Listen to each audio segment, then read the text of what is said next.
think Arabs make up 20% of Muslims, so there's not even as many Arabs, I think, in the whole world as there is Indonesians. So, I mean, Islam's for everyone, and if you just look at the map of the world, it's every colour, every creed, every nationality. I went through a period of about 5 or 6 years of my life where basically if you were to look at me, you'd say he's a scum of the earth, and that's the way I was treated, and that's what I was, and it was from my own hand. I destroyed my family, I destroyed myself, I destroyed anything that I ever care about, and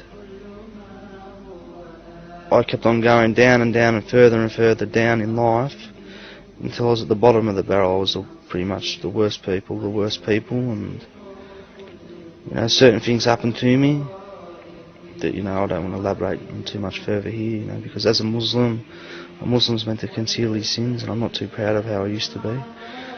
But there came a point where I asked God to save me from what was going to happen to me. I was either going to get killed or certain things, and I said to myself, I'll have to do it now, mate.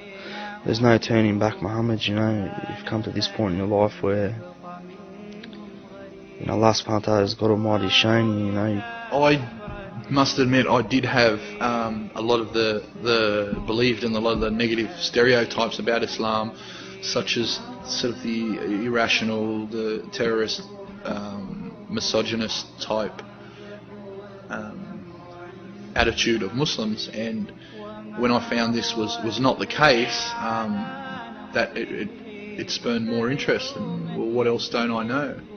And the Muslims actually that I met, like the first time I actually had that human contact with Islam and Muslims, they were actually some of the finest human beings that I'd met, and it was quite shocking to me, actually.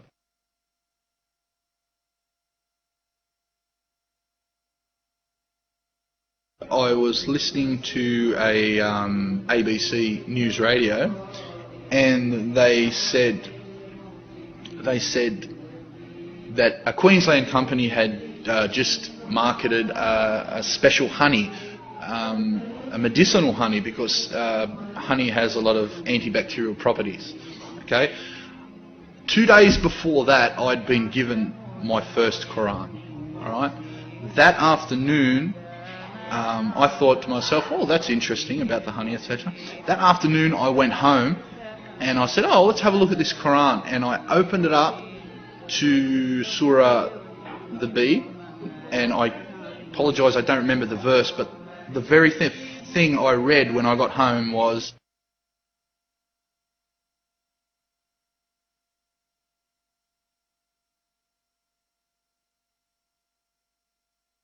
and that blew me away. I mean, wow. If I ever find I need to cleanse my heart or soothe my senses, I just read the Quran.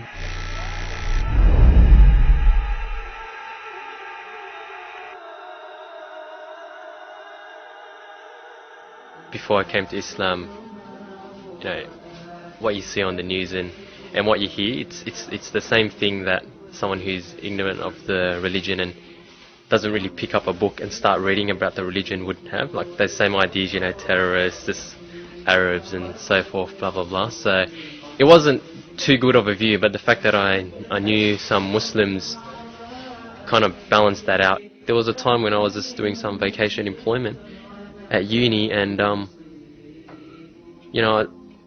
there was nowhere else to pray, so I just got up and said, okay, I need to pray, and I just prayed, right on the side there. And after when I finished praying, they started asking about Islam, and it's an opportunity, I guess, to tell them more about Islam.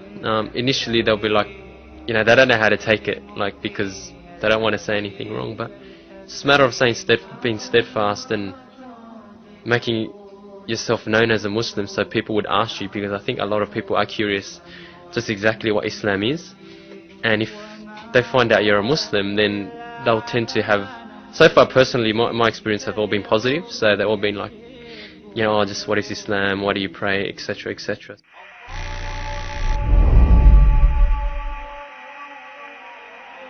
Islam began in Indonesia through tradesmen. The honesty of these tradesmen in their business dealings and their manners sort of made them stand out in that society. And so when the message of Islam came, it was easy for them to accept. Previously, Indonesians worshipped idols, which meant when Islam came to them, it made sense to them, and that they realized that gods cannot just be carved out of stone or wood, and that God is much greater than that.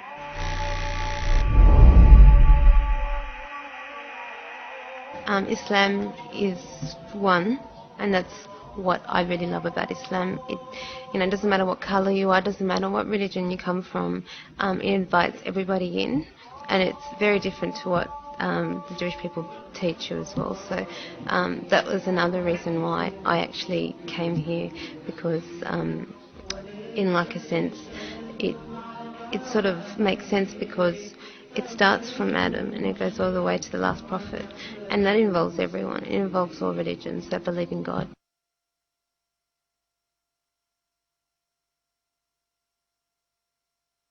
One thing that really stood out was when they got somebody in, and it was like a young boy, and he was actually reading the Quran in Arabic, and I started to feel it in my heart when he was reading it in Arabic, and to me, like, I don't even understand it.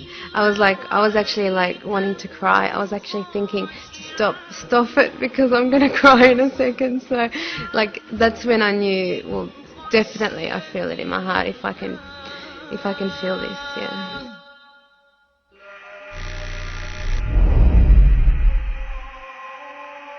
A lot of people don't like change, but if Muslims lived the way the Prophet ﷺ lived, how could anyone not accept Islam? And this is the most important thing, that Muslims hold the torch, and they must, show the rest of the world that, this is how Muslims are, this is how Muslims should be. One of those things where I'd left home early and had a good upbringing, and I knew right from wrong, but I wanted to get a taste of life, and alhamdulillah, Allah saved me, at a young age, rather than going into the bad things in life.